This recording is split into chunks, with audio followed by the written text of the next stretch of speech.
A new free open source tool called Reaver exploits a common security hole in wireless routers and can recover a WPA or WPA2 password with relative ease. Here's how to crack a WPA password step by step with Reaver. First, let's assemble what you need. There are a number of ways you could set up Reaver, but here are the specific requirements for this guide.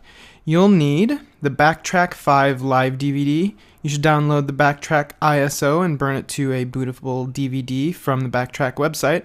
You'll need a computer with Wi-Fi and a DVD drive. You'll need a nearby WPA secured Wi-Fi network.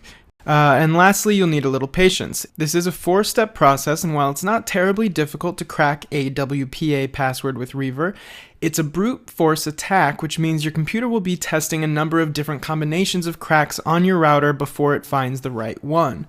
When I tested it, Reaver took roughly 2.5 hours to successfully crack my password. Now that you've got everything you need, let's get started. First, boot your laptop into Backtrack. During the boot process, Backtrack will prompt you to choose the boot mode, select Backtrack Text, default boot text mode, and press enter. Eventually, Backtrack will boot to a command line prompt. When you've reached the prompt, type Start X and press enter. Backtrack will boot into its graphical interface. Second, you'll need to install Reaver. Reaver's been added to the bleeding edge version of Backtrack, but it's not yet incorporated with the live DVD, so currently you need to install Reaver before proceeding.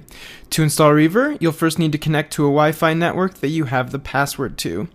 To do that, click Applications, Internet, WICD Network Manager, and select your network, connect, enter your password if necessary, click OK, and click Connect a second time.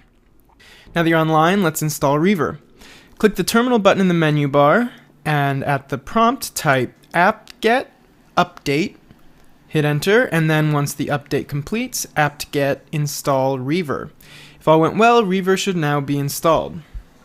In the third step, you'll need to gather your wireless card's interface name, the BSSID of the router you're attempting to crack, and you need to make sure your wireless card is in monitor mode. So let's do all that. First, inside terminal, type iwconfig, press enter.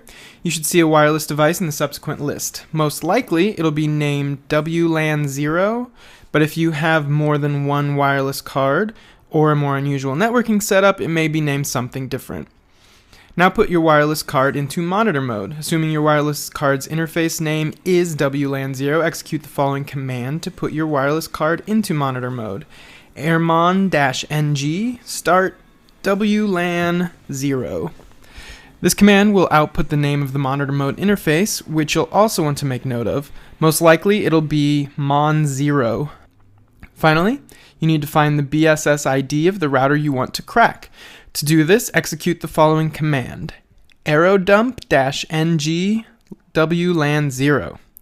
You'll see a list of wireless networks in range. When you see the network you want, press Ctrl-C to stop the list from refreshing, then copy that network's BSS ID. It's the series of letters, numbers, and colons on the far left.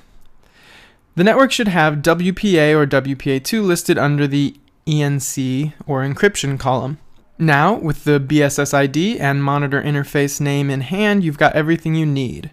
Execute the following command in the terminal: Reaver-I, then paste in the monitor interface name, which in our case was mon0-b, and then the BSSID, which is that long string of numbers, -VV. Press enter, sit back, and let Reaver work its disturbing magic. It'll now try a series of pins on the router in a brute force attack, one after another. This will take a while. In my successful test, it took roughly 2.5 hours to crack the network and deliver me with the correct password. As I mentioned before, the documentation says it can take longer, between 4 and 10 hours, so it could take more or less time depending on your network. But when it's all said and done, Reaver makes it really disturbingly easy to crack a WPA or WPA2 Wi-Fi password. For more details on how you can protect your network against such cracks, hit up the full post on Lifehacker.